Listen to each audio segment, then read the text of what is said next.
Ayan mga kaidol, kailangan ganyan muna. Na ito na po yung ginawa nating dingding na costanera mga idol. Yun, what's up mga kaidol? So, kumusta na kayo mga idol? Nandito naman po ako sa bukid. At pupunta ulit tayo sa aking ginagawang bamboo house dahil magdidingding na tayo mga kaidol. Tapos na tayong magsahig at magbubong. Ngayon ay magdidingding naman tayo mga kaidol. Dingding na kawayan. Pero hindi lahat ay kawayan mga idol dahil meron tayong ilalagay din na costanera. Yung costanera po, yun yung pinagtsinsuhan, yung pinakabalat nung niyog, puno ng niyog. Yun po yung costanera kung tawagin dito sa Tayabas, Quezon. So, pakita ko po sa inyo kung ano po yung costanera na yun. So, yun mga idol. Sana samahan niyo po ako sa aking pagdidingding. So ayun, maraming salamat nga pala sa mga bago nating supporters dyan, sa mga bago nating subscriber. So maraming salamat po mga kaidol. Pupunta na po tayo sa aking bamboo house. Let's get it on!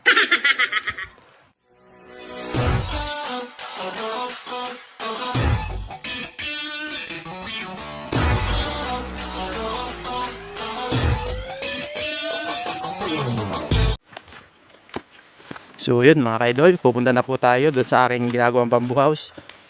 So dito po yung ating daan, medyo maputik po dahil po maulan. Maulan po kasi nung mga nagdaang araw. Ngayon lang po medyo sumikat yung araw mga kaidol. Ngayon lang nagpakita yung araw. Kaya mapapansin nyo po mga kaidol ay medyo maputik.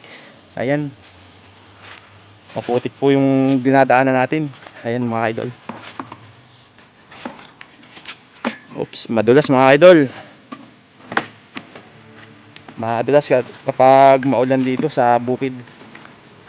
Ayan, ito po yung ating mga daladala. Ayan mga idol. Meron tayong palakol, ayan, tubig, pako, tsaka itong lagari. Ayan. Ayan po yung ating mga sandata. Paggawa ng bahay kubo. Bamboo house. Ayan, dito po yung ano ni Lola. Kubo-kubo ni Lola doon po sa dulo. Mamaya po tayo pupunta doon. Hatid po muna natin yung ating mga dadala dito sa ating bamboo house mga idol. Ayan. Ito yung bamboo house natin mga idol. Ayan.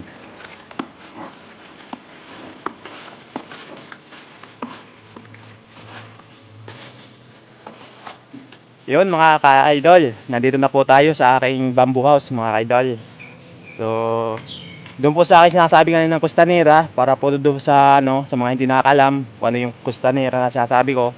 So, ipapakita ko po sa inyo mga idol kung ano yung costanera. So, ito po yung costanera mga idol. Ayan mga idol, ito po yung sinasabi kong costanera. Ito po yung pinagtsinsuhan. Ito po yung puno ng niyog. Ayan. Balat ng puno ng niyog mga idol. Ito yung pinaka-reject na sa pagtitsinso or power saw kung tawagin dito sa Quezon. Ayan. Yan po yung costanera na tinatawag. Ito po yung ating ilalagay dito sa ating dingding. Ayan. Kasi ang bala ko mga idol dito sa ibaba hanggang dito.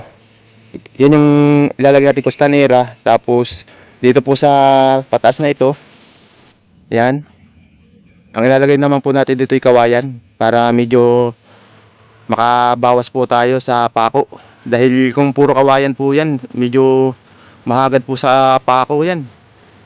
So alam nyo naman na medyo nagbahal po ang pako ngayon.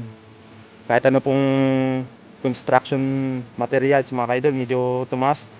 Dahil nga po sa giyera daw. Giyera ko no. That's a very big problem. Yun ang sabi.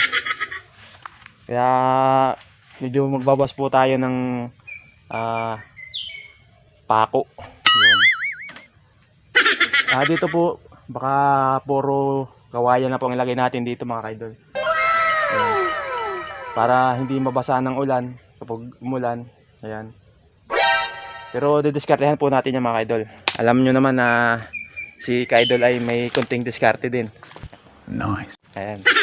Ayos yan mga idol. Kailangan sa buhay yan. Hindi lang puro sipag. Dahil pag puro sipag lang mga idol, walang diskarte, ay mahirap din mga idol. Kailangan ay magka-partner yan. Oh my God! Diskarte at sipag. At samahan na rin ang tiyaga mga idol. Ayan. So, dumating na po yung ating bodyguard. Nandun si Brownie.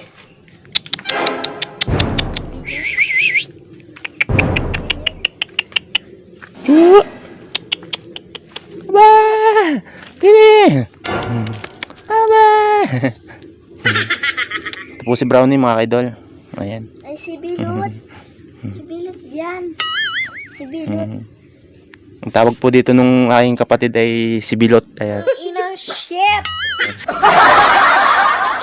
Si Bilot daw to. Ito ay lagi na namin kasama dito. Aba! Ah, Brownie, Brownie, Brownie!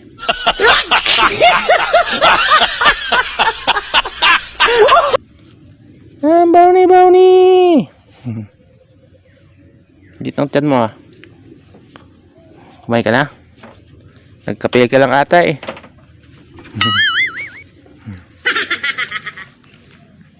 Ba. So yun mga idol. Papasyal muna tayo doon sa bahay ng lola ko dito sa bukid. Dito po ang daan natin mga idol. Titingnan natin dahil may ipinapaabot si ate. Sana all. Yun. Titingnan natin kung nandito. Minsan po kasi tanghali na rin yung sumasaka si nanay. Alam mo bang si... Pero ang si nanay po ay lola ko po yun. Tawag ko lang po ay nanay. Kuya, Dahil po doon po kami nasanay. ano po siya? Tapos si ate naman ay tiya namin.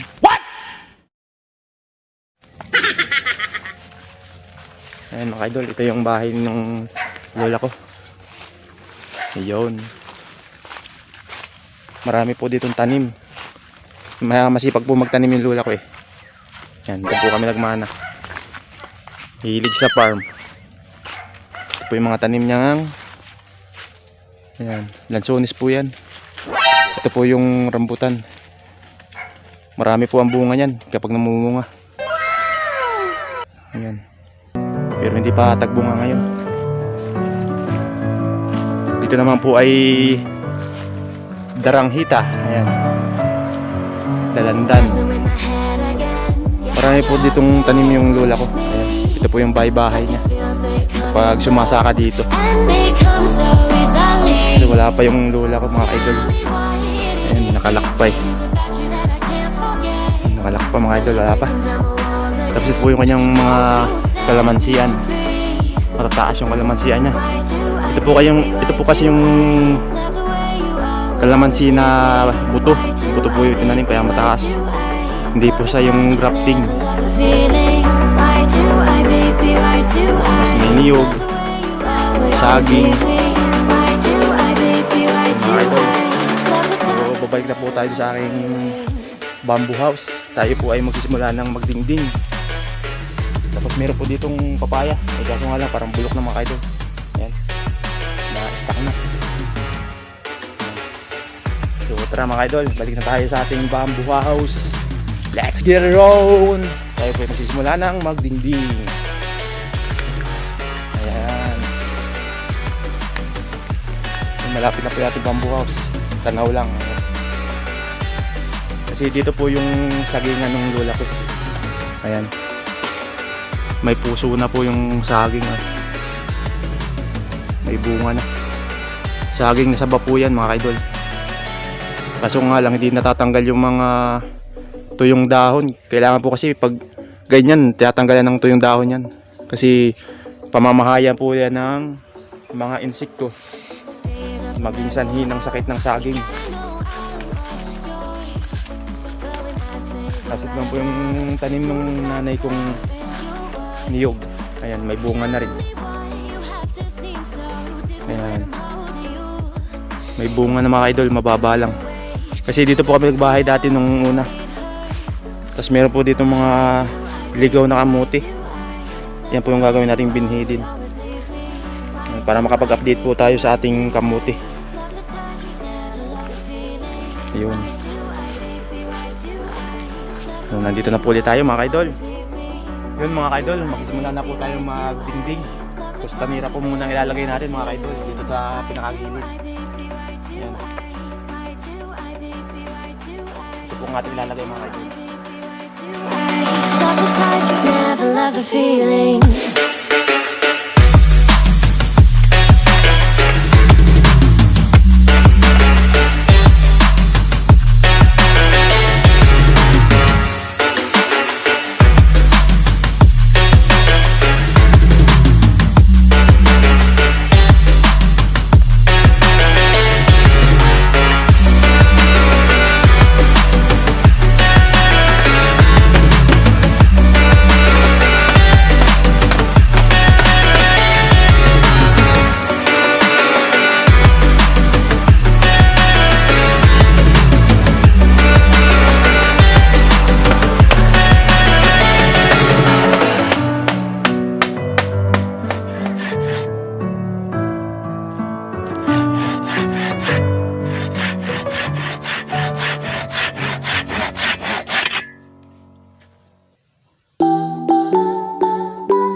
Na ito na po yung ginawa nating dingding na costanera mga idol.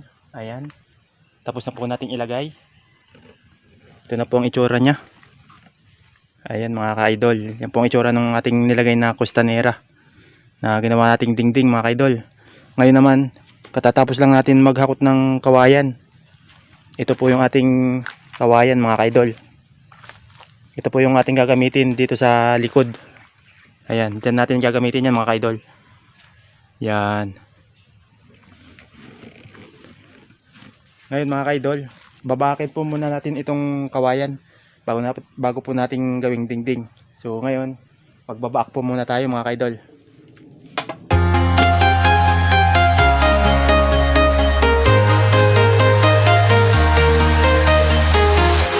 I'm walking alone, the streets are empty. The only thing I can see is my own silhouette. I'm getting stronger, step by step. The clock is ticking, but there's no time for regrets. I've been flying from town to town, from London to Taiwan. I've been all around the globe, trying to protect your soul. We are heroes tonight. We will fly above the sky. We are heroes tonight. Yeah, we are heroes tonight.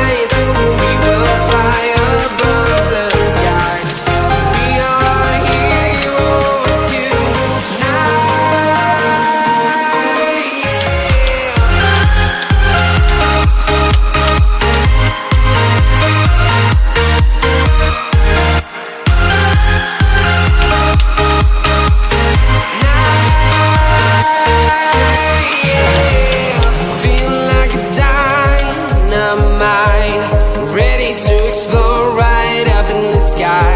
I need you to listen, I need you to hear, and don't show any fear.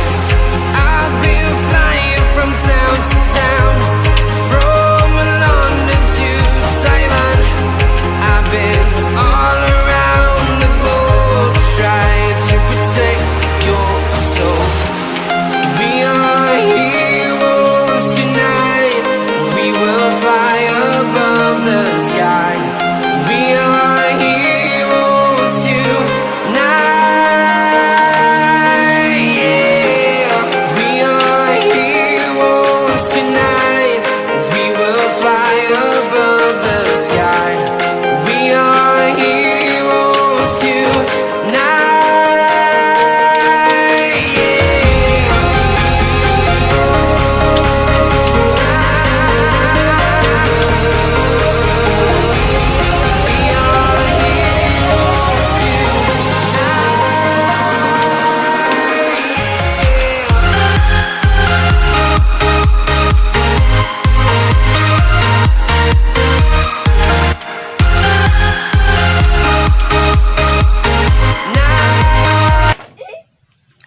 Ito na po yung ating kawayan, mga ka-idol. Ayan. Sisimulan na po nating mag dingding, mga ka-idol. Dingding na kawayan. Ayan. Dito po natin yan ikakabit. Ayan, dito. Ayan. Kasi dito po ay costanera ang ating idiningding. Pero dito po sa taas, didingdingan din natin ng kawayan yan. So, uunahin po muna natin dito sa likod. Ayan, mga ka-idol. So simulan na natin, mga ka-idol. Tayo magdidingding muna.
Ayan, mga ka-idol, kailangan ganyan muna.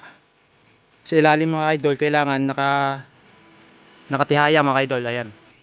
Tulad yan, mga ka-idol, nakatihaya. Tapos lalagyan po natin yan ng pataob naman dito. Ayan, dito. Ikabila. Parang sa bubong din, mga ka-idol, parang ganyan din. Ganyan din gagawin natin, mga ka-idol. Para yung tubig hindi pumasok sa loob kapag malakas yung ulan. Ayan.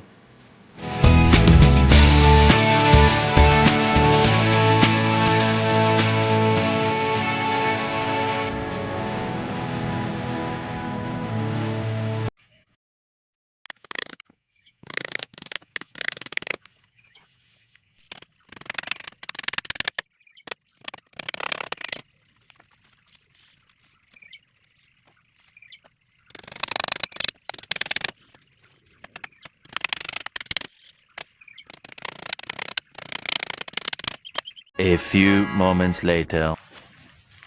Yun mga ka-idol. So tapos na po nating ilagay yung kawayan. Ginawa po nating dingding na kawayan mga ka-idol. So mga ka-idol, ito na po yung dingding na kawayan. Ayan. Pero hindi po lahat yan ay may dingding na. So sa susunod na araw ko ulit ilalagay mga ka-idol. Ito na po yung ating dingding na kawayan mga ka-idol. Ayan. Ganyan po ang itsura niyan mga ka-idol. Yan, ganyan ang itsura ng dingding na kawayan. So kahit umulan mga ka-idol, hindi papasok yung tubig dahil may mga harang yan mga ka-idol. Isa doon sa regular na pagdidingding lang. Ayan mga ka-idol. Parang bubong din na kawayan ang style niya. Mga ka-idol. Mas maganda yung ganyang dingding mga idol na kawayan. Mas matibay. At hindi pinapasok ng tubig kapag malakas yung hangin. Tapos malakas yung ulan. Ayan mga idol. So yun mga idol. So dito sa kabila, yung ating inilagay na costanera mga idol. Na ito po yung costanera inilagay natin. Ayan. Tapos dito po sa likod yung kawayan. Dingding na kawayan mga idol. So yun mga ka-idol. Tapos na po tayong mag-dingding ngayon. Itong sa likod muna mga idol. Tapos yung sa harap hindi pa natin madidingdingan. Dahil may gagawin pa tayo doon. So yun mga ka-idol. Ito muna ang ipinakita ko sa araw na ito. So maraming salamat nga pala mga idol sa mga nanood sa video kong ito mga idol. Maraming salamat at maraming salamat din sa mga bago nating mga supporters dyan na kasusubscribe lang. So ayun mga idol. Ayos. Hanggang sa muli mga idol. Ayos.